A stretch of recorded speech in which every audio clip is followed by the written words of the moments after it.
Hello, everyone. My name is Aisha. I am a therapist at Raksha. And we are in the middle of May, which is the AAPI Heritage Month and Mental Health Awareness Month. So we're very excited to have with us Mrinal Gokhale, the author of Saaya Unveiled. Mrinal Gokhale, I'm sorry, is a tech professional, mental health advocate, freelance writer, and author.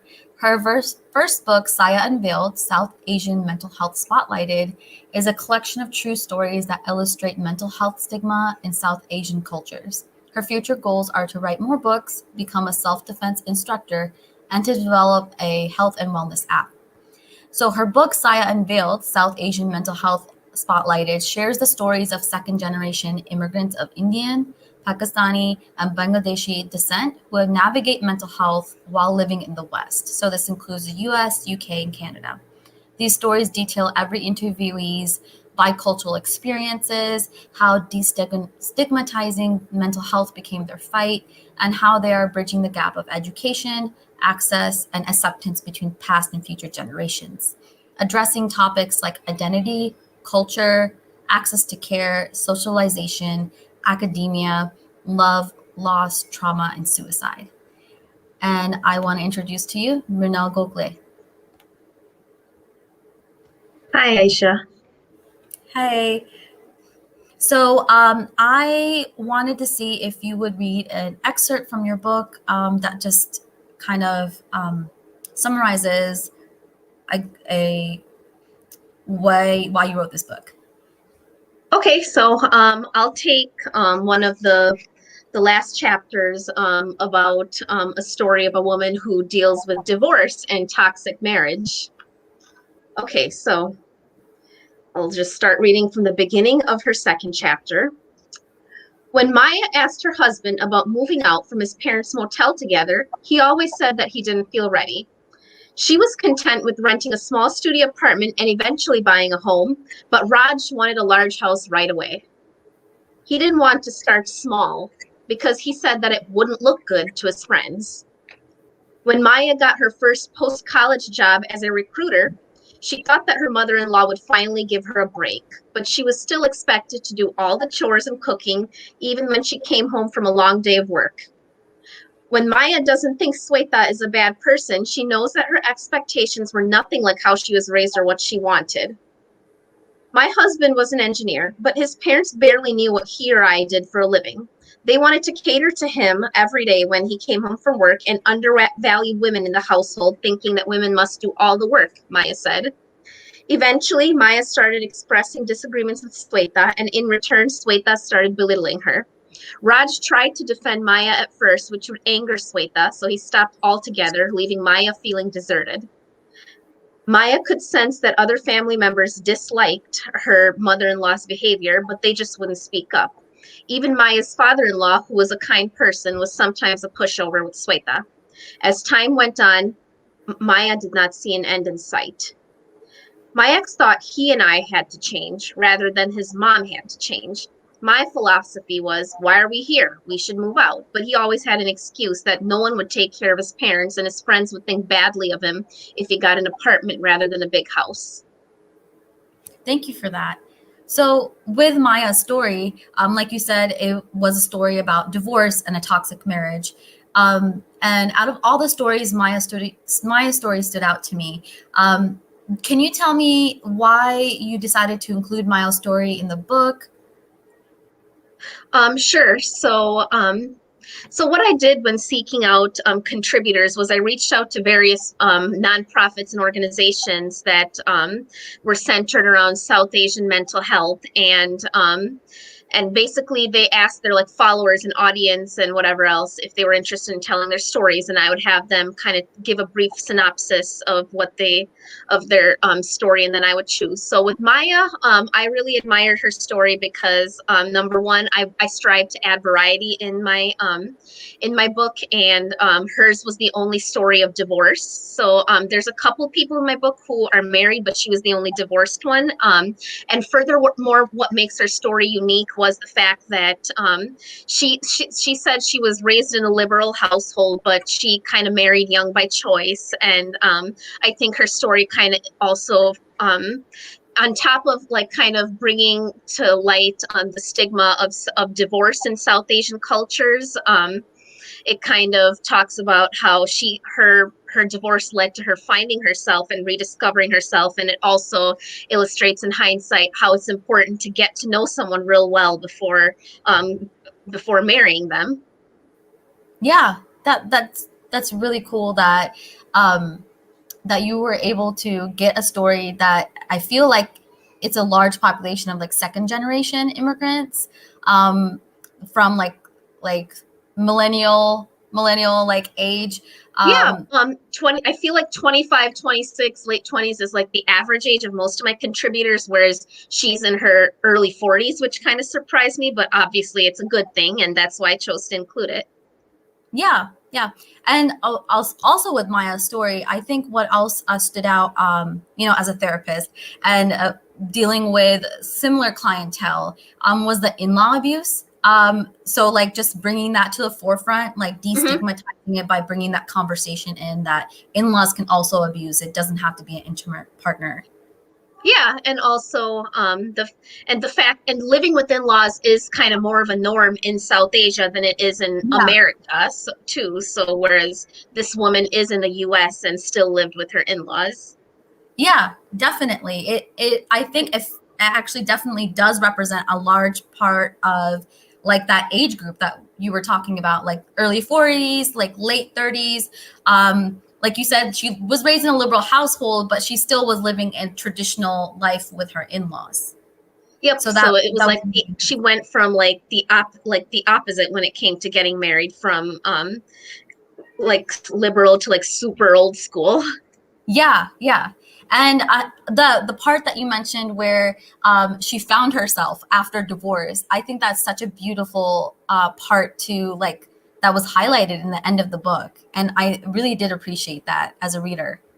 Yeah, and I guess that goes to prove that when like when it came to first divorcing, she faced lots of judgment and struggles, but then ultimately the byproduct of the divorce was something good. So I think that that should hopefully for any South Asian out there who wants to get a divorce, is thinking about getting a divorce, is divorced and fears doing so because of the stigma. Hopefully a story will like that will push them to a tell their story, and b to leave a toxic relationship or marriage if needed. Yeah, definitely. And I think that was a beautiful part, a beautiful story actually to close the book as well, since that was the last story. So a little bit more about the general book. I wanted to ask you, was there a process that you had in mind when you were selecting the stories to include in your? um Not necessarily formally. I think that it was just something like I was kind of winging it, but I did aim to have some variety in there. My original intention was to have like half males and half females, but I kind of had to pull teeth to even get those two men to even tell their stories. And like because I thought I was doing like all the right things in terms of reaching out to various organizations who would like put out submission calls out there, but literally only females would contact me. So I think over time I was like, okay, there's a reason that men aren't responding. And then I was like, so this is kind of going to delay my production. So I have to make a decision. Do I want it to maybe be all females and write another book in the far future that's like all males, or what? So I asked friends and acquaintances of mine if they had any males willing to tell their story. And eventually I found two. So then I was like, okay, I'm just going to go ahead and include these because, if someone has like a son dealing with mental health issues, then that would at least be beneficial. So once I got all my contributors, and I also aimed to have people. I was getting like a lot of just Indians at first, but I wanted like Pakistani and Bangladeshi, Sri Lanka, and whatever else too. So the more organizations I reached out to, I finally started getting some. So then finally when I felt like I had enough variety in my stories, I decided to kind of put the book together by kind of like putting the stories that are the most like data and information heavy at first, and then and then ending the book on somewhat of a hopeful note, and then also if there's any stories that are particularly triggering, make sure that some not so heavily emotional stories are following it to give the reader some breathing room. That's awesome. I did notice that it was a steady flow. It wasn't all just heavy or all just very technical, like you said, detail oriented. Hmm. Um, and the fact that you mentioned that you couldn't reach enough males to get them to tell their stories, I think that speaks volumes about our society, the current state of it. Hmm. How I I know that males are suffering at a similar rate as females, but are they seeking out treatment? Are they talking about what they're going through at the same rate as females? Which, from your book, like just getting the amount of people, it kind of shows that they're not seeking out Right. treatment or comfortable speaking about their experience. Yeah. And yeah, and I thought that I was doing all the right things and reaching out to all these areas, and still it took me like a lot to even just get two men. Well, hopefully, it opens a conversation. I think this is Yeah. the the best platform to open the conversation where someone can pick up a book, right? And they can read it and interpret it in their own words, right? And at their own pace and get the meaning out of it instead of having to, go in public and speak to someone, right? Yeah.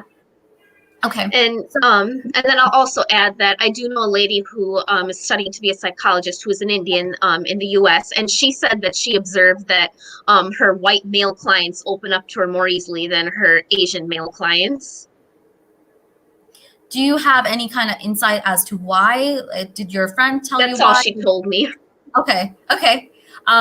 Do you just like, I'm not saying like if you know the answer, but from your observation, when you were trying to reach out to participants, do you think it's something that we as a collective like South Asian society culture that influences males reaching out or becoming open about their struggles?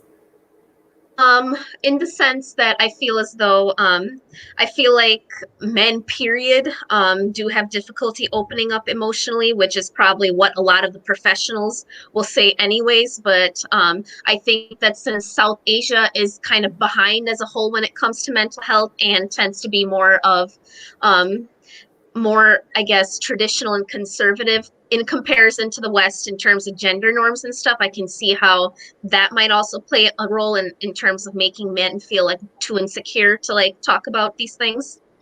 And to note, I even gave people contributors the option to be anonymous too, or like alter their names. So that kind of Okay. surprised me that still no men were reaching out.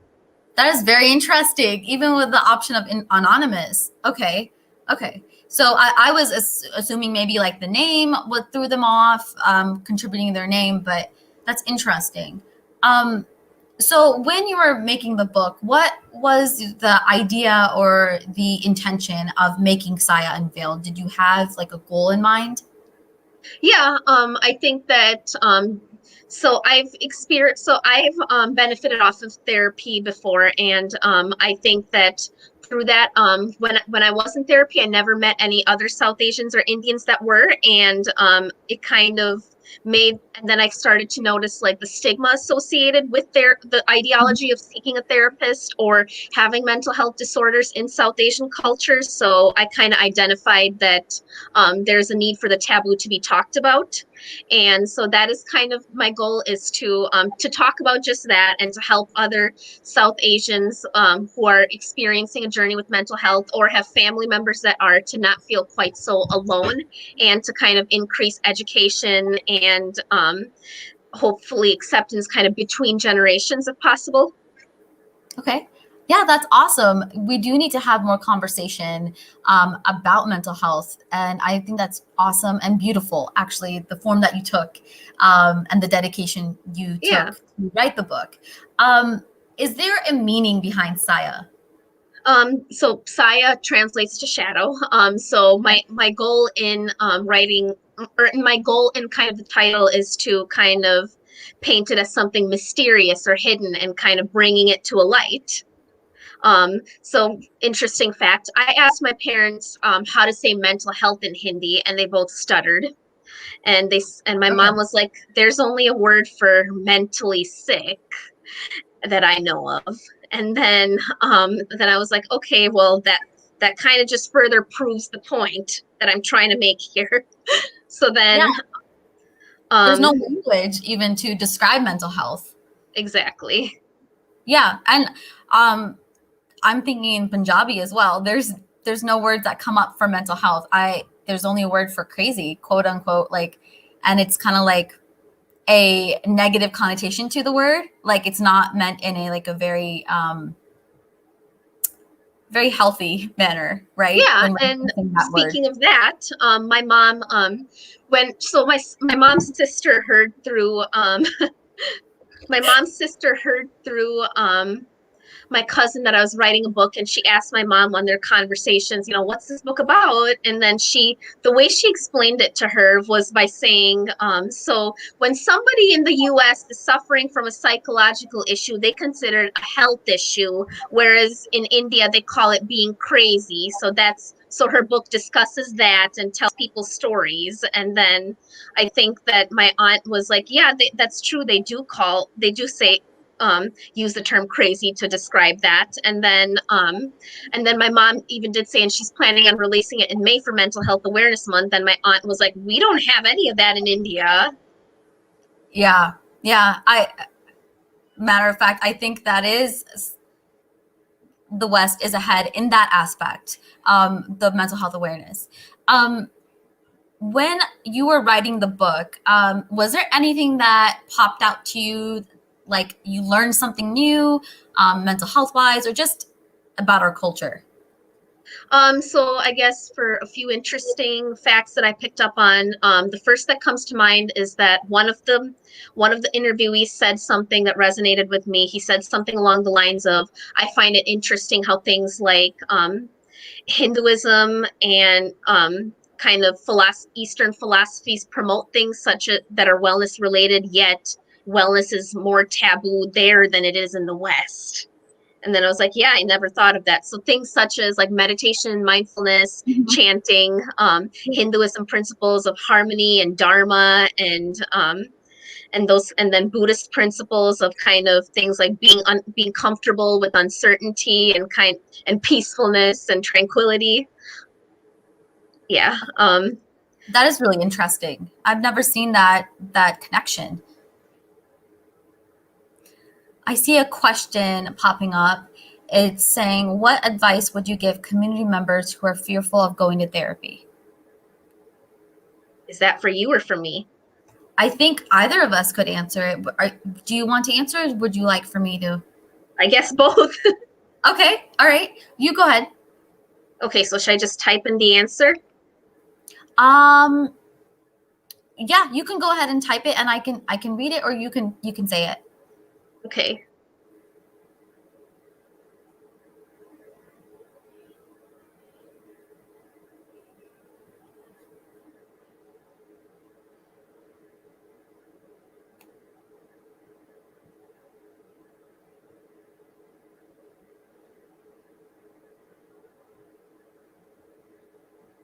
Okay.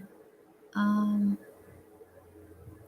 Oh, um, I, so the first thing that pops into my head is that maybe people in our community would feel more comfortable by looking up directories that advertise South Asian therapists so that they don't feel so alone and they have someone who already understands their cultural and potentially religious dynamics. that's an awesome point. There are emerging networks. I think there's one Yep. in Georgia as well, that is South Asian specific. So I think that's a really great point. Um, would you, when you were talking to your participants, was there something that surprised you the most? It's kind of like the same line of like you learned something interesting, but was there something surprising that you learned? So I think I was a little so two things. I think I was surprised. So most people in the book say that they deal with anxiety and depression, which doesn't completely surprise me. But I was shocked at how many of them said that they experienced anxiety from a GI issues type perspective. Okay. I'm I deal with anxiety, but I don't experience it in that way. So it made me wonder whether there is a genetic component. So what I mean by that is a handful of them said that when they experienced anxiety, they would experience things like acid reflux or vomiting or Mhm. pain when trying to eat, those kinds of things. And Yes. then, ironically, just a week or so ago, I saw a thing on Instagram that said that Asians experience mental health in a psychosomatic way. Yes, yes, I think I saw that as well.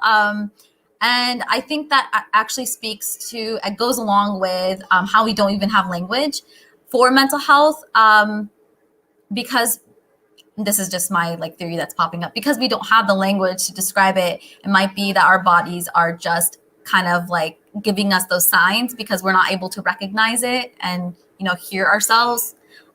So it presents in the psychosomatic manner. Um, I have just two more questions. And then if you have anything you would like to say about the book, you can go ahead. But the one thing I really wanted to ask is, when you were talking to the participants, what did they think about, like when you talked to them about it, like what do they think about the book and just the project that you were writing on? Um, what did they like? What were their opinions on like Yes. after reading the I'm book? sorry. Or You could, yes, like while you were talking to them, were they like, obviously they were okay talking about it, but were they nervous about like talking about their experiences?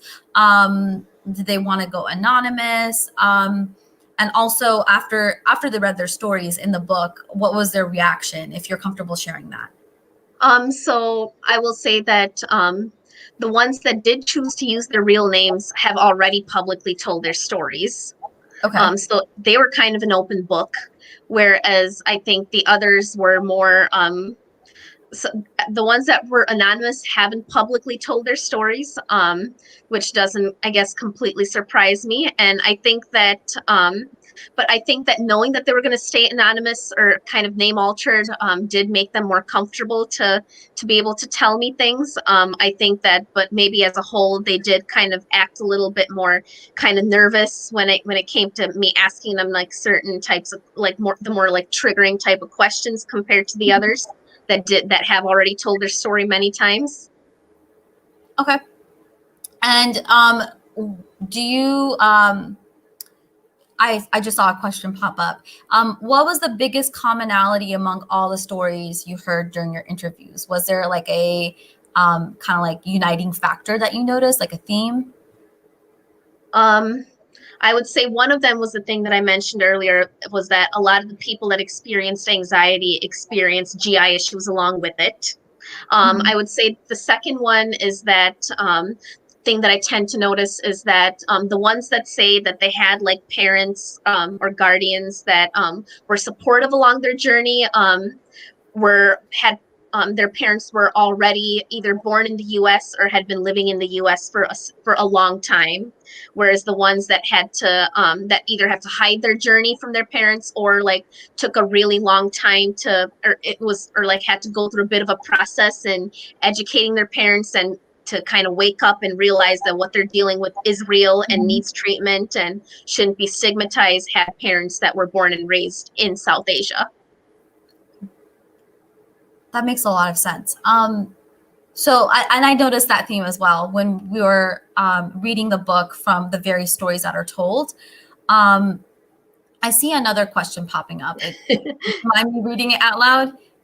Do you think people are more receptive of their friends going through mental health issues, but tend to ignore their own?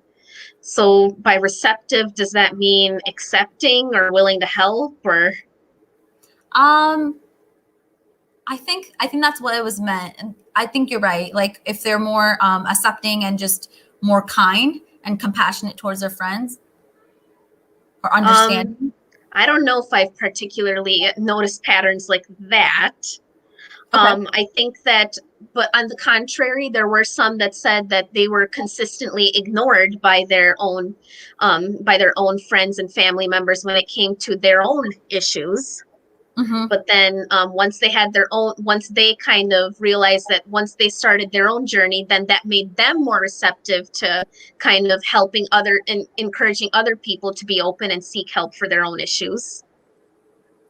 And I noticed that as a theme amongst the participants. They seemed like they were kind of becoming like the beacons in their community, the ones that were starting to advocate for mental health and were trying to raise the awareness about mental health and how it's okay to have treatment for mental health.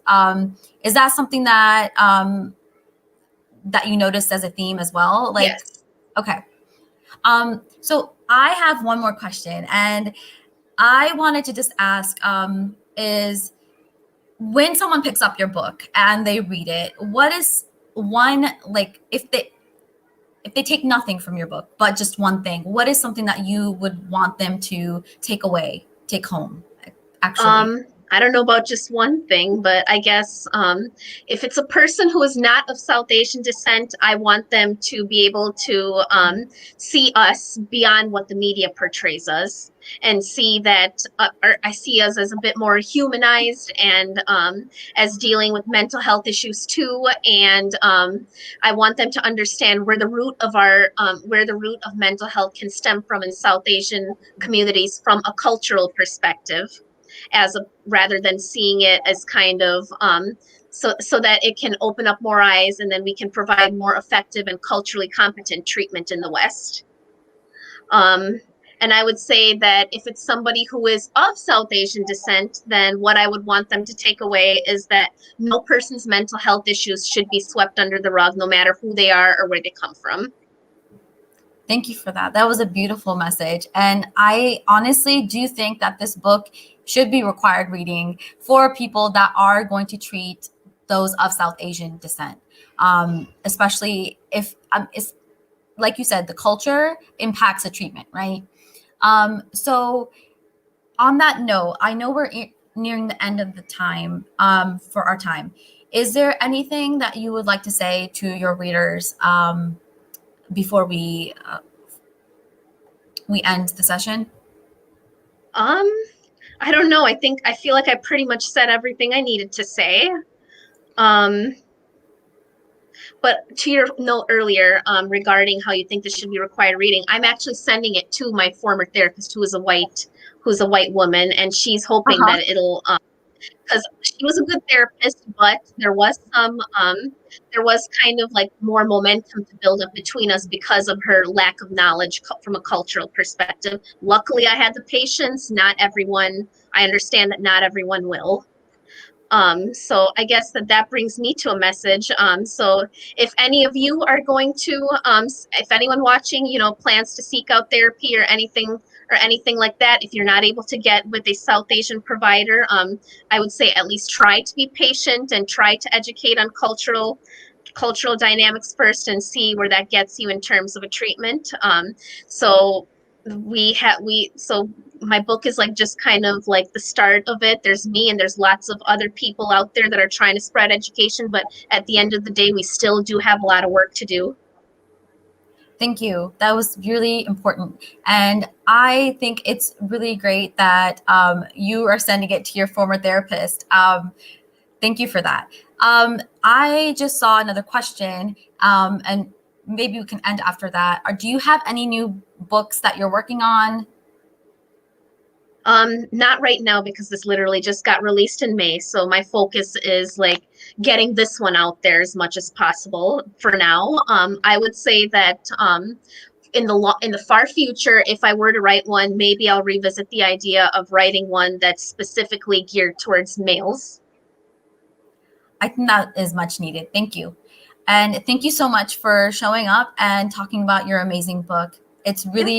It's really beautiful. I love the Yes, way thanks that for you having me. wrote it. Thank you very much. Should I send a link to it or in the chat, or is that not something they can see? The Amazon link. I think Gori was posting it up, but you can send a link to it if you want. Okay. Yeah, if she's posting it, then that should be fine here. Oh, okay. All right. Thank you so much, Mrinal. Okay, thank you, Aisha. Nice to meet you, and thank you again for having me. Oh, no problem. It was a